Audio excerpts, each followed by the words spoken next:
With video streaming services today in a global race for viewers, market leaders such as Netflix, Disney Plus, and Amazon Prime Video have had to look beyond the borders of their home markets, especially with increased competition in North America and Europe.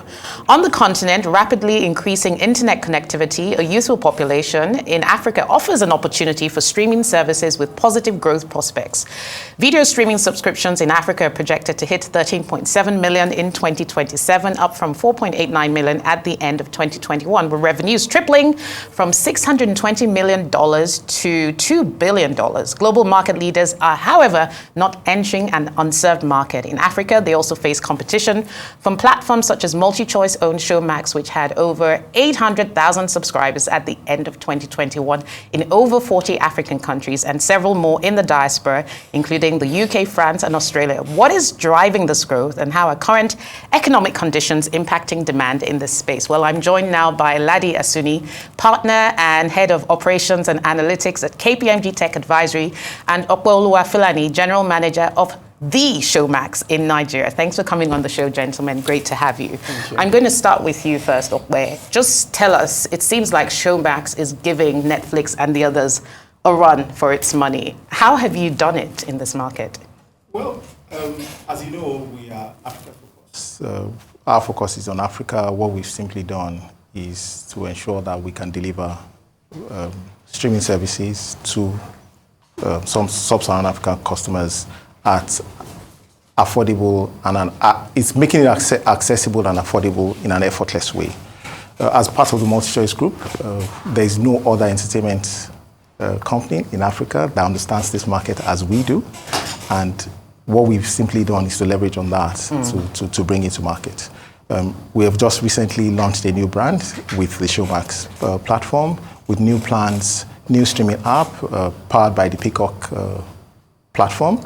This, coupled with the fact that we've increased the available content, that's local content, originals that we have on the platform, this allows us to then extend what we already have. Aside of the international content that we have. On top of that, you then have all 380 games of the EPL.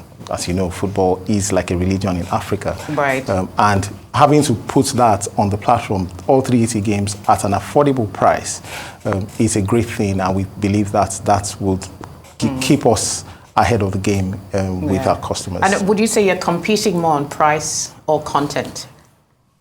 Or a mix of both? So at the end of the day, content is the business. Content allows us to differentiate. And what we've always done is to have a hyper-local strategy when it comes to content. So we create content that resonates with every local market. As of today, we have content on the platform that is about 20 different African languages that you can have access to.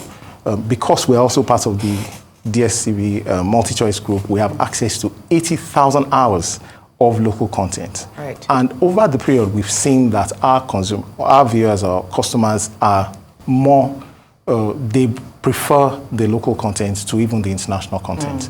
Because if you look at it, in 2023 alone, if you look at the rating of the content that we had, 8 out of the top 10 was the Showmax originals, which were in individual content from the different markets, like Real Housewives of Lagos, which a lot of people loved. On the other side of that, you then have, in each of the markets, we continue to produce the content that people love. Yeah, indeed. Very interesting. Now, Ladi, if I was an investor trying to come into this market and I'm trying to make sense of the market size, how would you actually size that opportunity in terms of quantify the dollar values of this market? All right, thank you. Actual and potential, if you like. Yeah. Yes, thank you for that, Rola. Okay, so when you look at the streaming market, I like to take it from 2 dimensions, right? One is the subscriber base, right? And current estimate puts it about 5.2 million active subscribers when you look at the 90-day. Across all the different streaming providers. Across the different streaming. And just like Okwe said, I think Showmax has emerged as the top, I think, cornering about 40% of the market. And you have Netflix following closely behind at about 35. Now, estimates around the size of the market, today is about, I'd say somewhere below $1 billion, about 800 based on research. But then when you correlate 5.2 million active subscribers with an ARPU of, let's even be generous. Help us explain. Some of our subscribers don't know this jargon. Okay, so it's the average revenue per user, right? If you correlate 5.2 million subscribers with, say, $20 as average revenue, which is very generous because Netflix in America, average revenue per user is even about 16. So I think for Africa, realistically, it will be somewhere around $10. Okwe can correct me when he speaks. So that would really be putting the current market size somewhere below $100 million. Now, is it possible that there is a latent demand, unmet demand, maybe due to constraints in broadband, maybe constraints around accessibility of internet, amongst other things? That's very possible. But the reality is that just based on the numbers, 5.2 million, $10 per user, I would say current market is very small. That being said, what's the market potential? Their forecast estimates, even from Showmax forecast, they're looking to grow to a $1 billion business, in the next 5 years, that by 2028. Yeah. So I think there's a potential, obviously, but there's a lot that needs to be unlocked for that potential. Of course, to and be realized, we can talk about that in more detail. So, Okwe, if you're looking to grow to $1 billion, in terms of your investments, obviously we're seeing a lot of traditional media entertainment companies who are also diversifying into streaming. How much has MultiChoice, the parent company, or Showmax, how much are you going to invest to kind of realize that $1 billion goal? Well, I'm sure you followed the news last year that the MultiChoice Group went into partnership with Comcast. Okay. And that initial investment was about $29 million, and with another tranche going to come very soon. In doing that, we will continue to invest in, for streaming to succeed, you have to invest in the technology, invest in content, and then the user experience. And just to touch on the opportunity that Ladi had spoken about, Africa itself, and that's the reason why we're focused on Africa, is the opportunities are so great. If you look at internet penetration at over 500 million people, and we say we are only at 5 million, if I use your data, simply means that the gap to fill there is just so wide. And people do want this content. Right. And that is why we will continue to strive to ensure that our focus is Africa. Let the Americans decide to continue to grow their market in that size.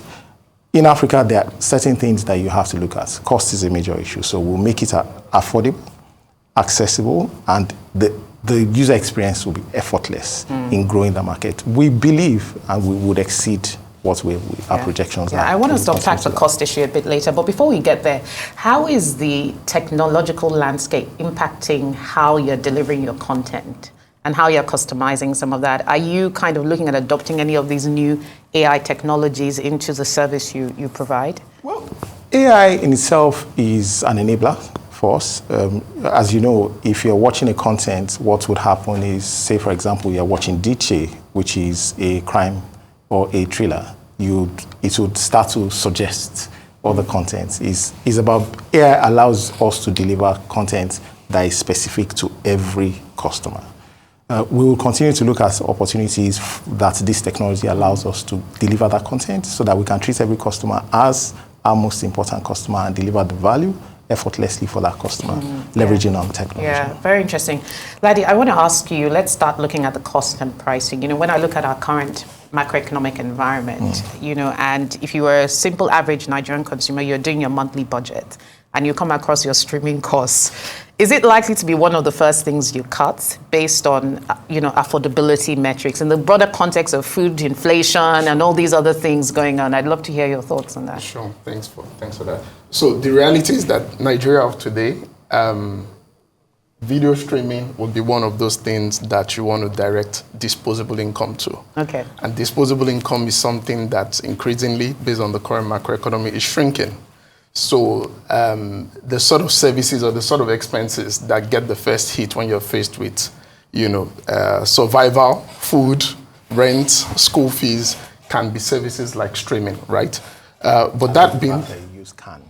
Can be, but streaming could also be about well-being and escape from the realities, economic realities. Yes, definitely, and we tend to see that. I know, with the DSTV, whenever Big Brother is on, it's almost like Nigeria forgets about the problem. Even we saw that with the AFCON. You know, so yes, entertainment can be a shelter, to get away from things. But when you watch consumer behavior when it comes to this type of thing, certain changes happen. Even as I prepared for this, I tried to engage a few of my colleagues, and what you see is that people get creative. Okay. With how they continue to enjoy this services. Creative, legally so. That's what I want to know. Well. I know that certain plans would, allow household access. So, it's not uncommon to have one or two people within the same household sharing, access. But then that's the legal side of things. In reality, people share across homes. In fact, I came across this very interesting scenario that says,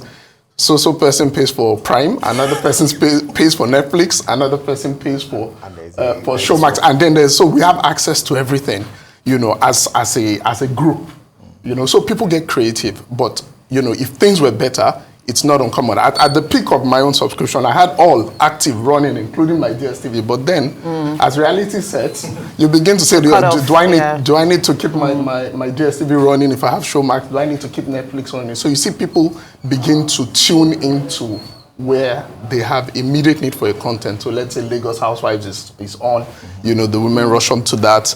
Something else is on. So people begin to, adapt creatively to manage the costs of accessing the services. But you see, the thing with this is that we believe that the quality of the content that we bring is valuable, right? And we then bring it at an affordable price. Talking about the EPL, and I like the fact that you've used... That's the English Premier League. The English Premier League. You've used the AFCON as an example, or any of these Real Housewives. If we're able to make EPL available or accessible to people at a price point of just 2,900. It gives access to more people than it currently gives now.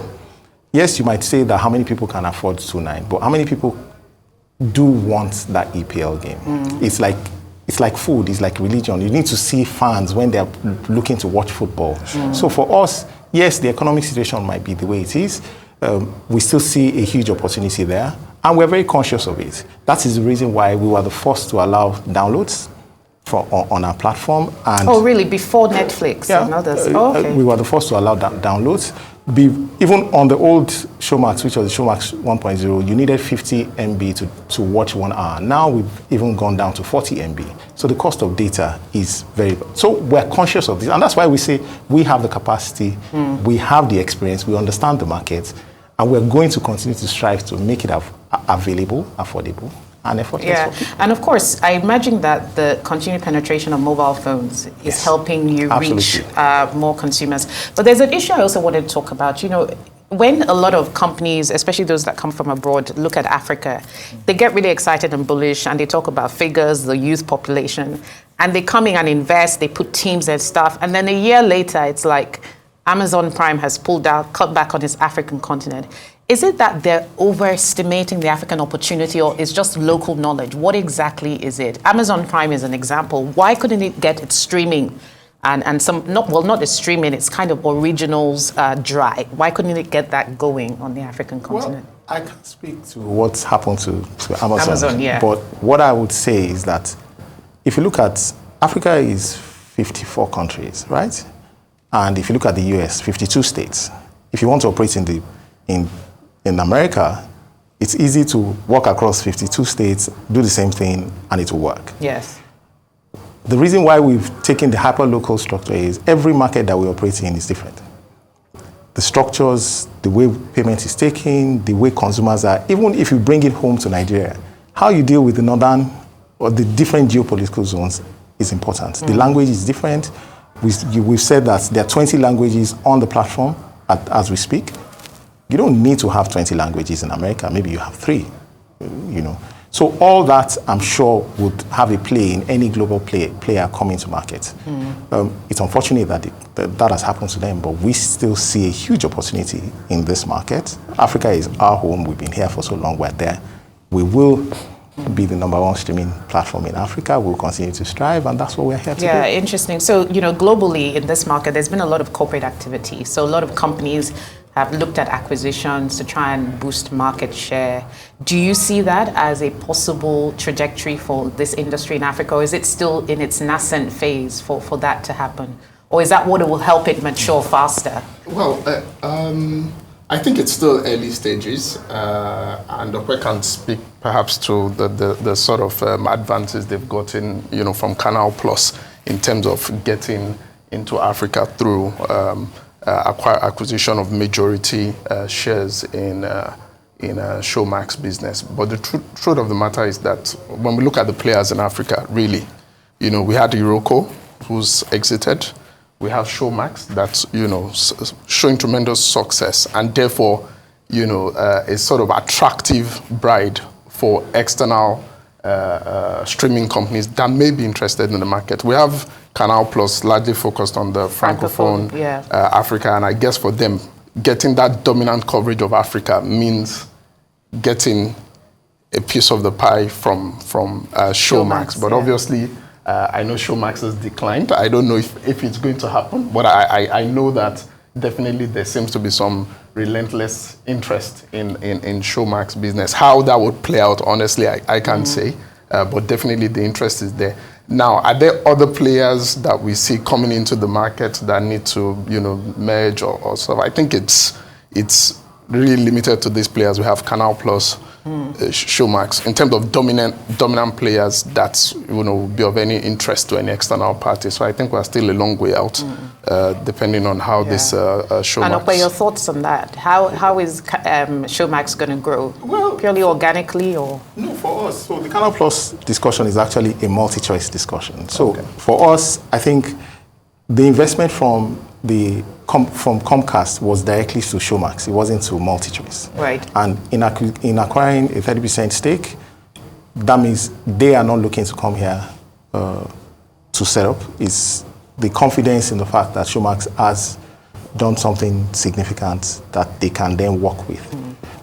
On the back of that partnership, we've leveraged on their Peacock platform, which is part of the investment that we're getting, which allows a wide range for us to leverage or to be able to expand the streaming platform. So interesting times ahead. Yeah, and so what's next for Showmax in terms of its business, its strategy? Well, we'll continue to pursue going global beyond Africa? To be honest, for now, in the short to long term, we are Africa's #1 streaming platform. We believe that the opportunities are here. And the reason being, if you look at streaming across the world, Africa has maybe only 2% of households have access to streaming in Africa. So and that's the reason why many of the global players are trying to come here. So why do we want to go out when the market is here? We understand the market. The multi-choice business, with the infrastructure, with the experience that we have, we would expand and then maybe go out there and acquire. Yeah. But is there a diaspora dimension to this conversation, though? Okay, so our diaspora conversation will be about maybe licensing our content to other platforms, similar to what we do. So yes, we have a lot of content that we're producing, local originals that are doing well here. And as we know, there are also many Africans that are out there that will be looking. For now, the markets we have here, the content will then start to license. Actually, I believe that we'll start licensing content like Real Housewives of Lagos to places in Europe. Original content. Original content. So I have a question for both of you. I don't know who wants to take it. And this is the fact that Disney Plus recently released there's a new movie, Kugali Studios movie, a partnership with Disney Plus. It's called Iwaju. It's kind of this Nigerian animation thing. And one of the complaints from locals here is that, well, it's Nigerian content, African content, but we don't even have access to the Disney Plus platform here. So the question I have is, why didn't Kugali go to a Showmax or a Canal Plus or one of these locals to actually put that content to reach the African market? I mean, do you have any thoughts? It may be a good thing for streaming platforms here that Disney is not coming into the market, but it seems to have been a persistent complaint. I mean, how does that work? Okay, I mean, I'll give it a shot. So I think, and I'm aware of this Iwaju program. For the longest time, it seems Disney has not really focused on Africa as a potential market. I know they are frying, they have their own kettle of fish that they're still trying to deal with in America, running as a profitable business. But definitely, I think that it might be a question of investment. He who pays the piper dictates the tune. So that might be the situation. So what I would perhaps say is there an opportunity, or how can the likes of Showmax, and other streaming platforms in Africa also make investments in those type of animation type things? But then the reality is that when you look at content in Africa, just based on our situation, those tend to be bigger budget productions. Yes. The dramas, the stories are much easier to produce. They are more budget friendly than trying to go full-fledged animation that requires a lot of talent that, quite frankly, maybe difficult to fund in the local context. Yeah, and I guess there's necessarily nothing wrong with non-African audiences consuming African content, because we always talk about exporting Africa to the world, right? Well, for me, I look at it differently. And from the company perspective, we're Africans. The hyper-local strategy is to produce content telling Africa's story by Africans in Africa. If we're going to produce content for Nigeria, every Showmax original that we've done in Nigeria was produced by a Nigerian producer. The cast and crew were done here. In fact, last year we had JJ, which was an animation, which was a story about JJ for kids.